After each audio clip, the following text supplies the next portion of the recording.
গৌৰৱ গগৈ পত্নীৰ বিষয়টো গোচৰ তৰিব নতৰিব সেইটো এটা বেলেগ কথা, কিন্তু কেইটামান কথাত আমি স্পষ্ট হোৱাৰ প্ৰয়োজনীয়তা আছে। প্ৰথম, যিগৰাকী সংসদ তেওঁৰ পত্নীয়ে পাকিস্তানত কাম কৰাটো সঁচা নে মিছা। দ্বিতীয়তে, তেখেতে ভাৰতীয় নাগৰিক লৈছে নাই লোৱা। তৃতীয়তে, এই গোটেই ঘটনাৰ সময়ছোৱাত সংসদগৰাকীয়েও পাকিস্তান ভ্ৰমণ কৰিছিল নেকি। দ্বিতীয়তে, সংসদগৰাকীয়ে পাকিস্তান ৰাজদূতক সাক্ষাৎ কৰোঁতে বৈদেশিক পৰিক্ৰমা বিভাগৰ অনুমতি লৈছিল নে নাই লোৱা।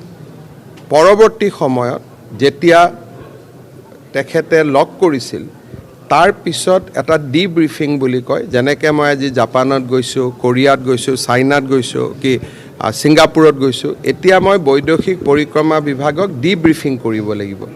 কাক লগ পালোঁ, কেনেকৈ লগ পালোঁ, কি কথা পাতিলোঁ, মই চিঠি লিখি জনাব লাগিব, নহ'লে লগ কৰি জনাব লাগিব। ই এটা ডিপ্ল'মেটিক পৰম্পৰা। সেই পৰম্পৰা পালন কৰা হৈছিল নে নাই। গতিকে আজিও মই টুইটত দেখিছোঁ মই কেছ কৰিম, কিন্তু উত্তৰটোতো দিয়া নাই যে ভাৰতীয় নাগৰিক হয় নে নহয়। মই পাকিস্তান দূতাবাসত কিয় গৈছিলোঁ, ডেকা ল'ৰা ছোৱালীবিলাকক কিয় লৈ গৈছিলোঁ। সেই সময়ত সাধাৰণতে আমিতো পাকিস্তানৰ দূতাবাসততো কোনো নাযাওঁ, তাতে ব্ৰেইন ৱাশ্বিঙৰ কাম চলে। গতিকে তাত ডেকা ল'ৰাবিলাকক, যিবিলাক ডেকা ল'ৰা ছোৱালীক লৈ গৈছিলোঁ, তেওঁলোকৰ নামবিলাক কি, তেওঁলোকে এতিয়া কি কৰি আছে, যিবিলাক ডেকা ল'ৰা ছোৱালীক লৈ গৈছিল তেওঁলোক এতিয়া কি সংস্থাত আছে, কি নাই। গতিকে বিভিন্ন কথা বতৰা জনাৰ প্ৰয়োজনীয়তা আছে, আৰু আমি কাকো অভিযোগ কৰা নাই, আমি খালি তথ্যটো জানিব বিচাৰিছোঁ। এটা চাওক, তেওঁ কৈছে যে ISI আৰু এটা ঘৰত কেনেকৈ থাকিব। টুলুঙা মন্তব্যটোৰ আঁৰতো বহুত চিৰিয়াছ কথা লুকাই আছে। সংসদগৰাকীয়ে ভাবে যে ISI আৰু একেলগে থাকিব পাৰে এটা ঘৰতে, কিন্তু ISI মানে পাকিস্তান, ভাৰত মানে আমি একেটা ঘৰত থাকিব পাৰোঁ নেকি। কিন্তু তেখেতৰ আদৰ্শত যে মোৰ পত্নী যদি ISI, মই তাৰমানে তেখেতৰ মতে ভাৰত আৰু পাকিস্তান দুয়োটা বন্ধু ৰাষ্ট্ৰ, আৰু দুয়োটা একেখন ঘৰত থাকিব পাৰে। সেইটোতো হ'ব নোৱাৰে। আপুনি যদি হয়, আপুনি ISIৰ লগত কিয় আছে, বা আপুনি যদি ISI হয়, আপুনি লগত কিয় আছে। গতিকে এই গোটেই প্ৰশ্নটো আমি ৰাজনীতিৰ পৰা ওপৰত চাব লাগে। ৰাষ্ট্ৰীয় নিৰাপত্তাজনিত প্ৰশ্ন।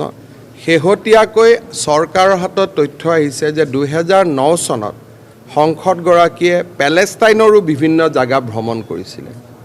ৰামাল্লা, বেথেলহামছ, যিবিলাক জাগা আমি টিভিত নামবোৰ শুনো, আৰু আমেৰিকাৰ এটা NGOই এই গোটেই ভ্ৰমণটোত তেখেতক লৈ গৈছিল। এই আমেৰিকাৰ NGOটো কোন। আৰু এটা তথ্য আহিছে যে আমেৰিকাৰ জৰ্জ চৰেছ বুলি যিজন ভাৰত বিৰোধী ব্যক্তিয়ে সাংসদগৰাকীৰ ফাৰ্ম টু ফুড নামৰ যিটো তেওঁ অৰ্গেনাইজেশ্যন খুলিছিল, তাত 1 কোটি প্ৰত্যক্ষভাৱে দান কৰিছিলে, বাকী কি আছিল কি নাই আমি নাজানো। গতিকে তেখেতৰ বিষয়ৰ পৰা আমি বহুত কথা জানিবলগীয়া আছে, আৰু ই কিমান গভীৰলৈকে যায় আমি ধৰিব নোৱাৰোঁ, কাৰণ নেশ্যনেল ছিকিউৰিটিৰ ক্ষেত্ৰতো কোনো কম্প্ৰমাইজ নহয়।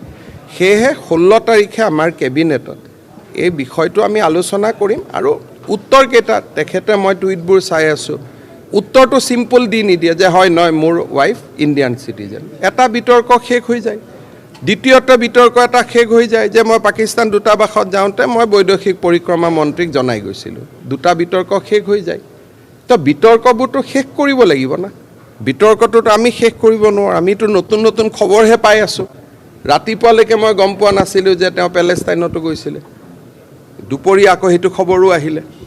গতিকে এই গোটেই আমি কাকো দোষাৰোপ কৰিব খোজা নাই, খালি তেওঁ এটা সৰু সৰু টুইট কৰি দিলে লেঠাবোৰ মৰি যায়। এইবাৰ অসম বিধানসভাত নাই, মই ভাবোঁ এইটো বিধানসভাৰ বিষয় নহয়, এইটো ৰাষ্ট্ৰীয় নিৰাপত্তাৰ বিষয়। গতিকে বিধানসভাই আৰু ইয়াক কোনোবা বিৰোধী পক্ষই তুলিলে চৰকাৰে উত্তৰ দিব লাগিব, কিন্তু চৰকাৰী পক্ষই এই বিষয়টোলৈ আৰু বিধানসভাৰ সময় নষ্ট কৰিব খোজা নাই।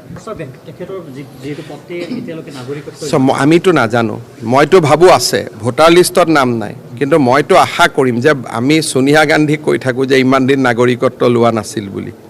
সাধাৰণতে সোনিয়া গান্ধী যেতিয়া ভাৰতৰ প্ৰধানমন্ত্ৰী হ'ব খুজিছিল APJ আব্দুল কালামে তেওঁক এই প্ৰশ্নটোকে কৰিছিল বুলি শুনা যায় যে আপুনি ইমান বছৰ ভাৰতক নিজৰ মাতৃ বুলি গ্ৰহণে কৰিব নোৱাৰিলে গতিকে 12 বছৰ এটা সুদীৰ্ঘ বছৰ আৰু কাৰ বোৱাৰী অসমৰ 3বাৰ মুখ্যমন্ত্ৰী তৰুণ গগৈ বোৱাৰী সাধাৰণ পৰিবাৰটো নহয় গতিকে মই ভাবো যে তৰুণ গগৈ ডাঙৰীয়াৰ প্ৰতিও সন্মান জনাই এই কথাটো এবাৰ জানিব লাগে যদি লৈছেতো ভাল কথা তেতিয়াতো এইটো বিতৰ্কটো এটা বিতৰ্ক সামৰণি মৰি গ'ল যদি লোৱা নাই অসমৰ মানুহক জনাব লাগিব যে অসমক আৰু এইটো ভাৰতৰ নাগৰিকত্ব নহয় ন অসমৰোতো এটা নাগৰিকত্ব অসমীয়া বুলি পৰিচয় ভাৰতৰ নাগৰিকত্ব হ'লে অসমৰ ভোটাৰ লিষ্টৰ নাম যে আপোনাৰ স্বামী দুবাৰকৈ সংসদ হ'ল কলিয়াবৰত এবাৰকৈ সংসদ হ'ল যোৰহাটত মোৰ নিজৰ স্বামীজনকো মই ভোট এটা নিদিম নে ভোটটোতো বিজেপিক নিদিয়ে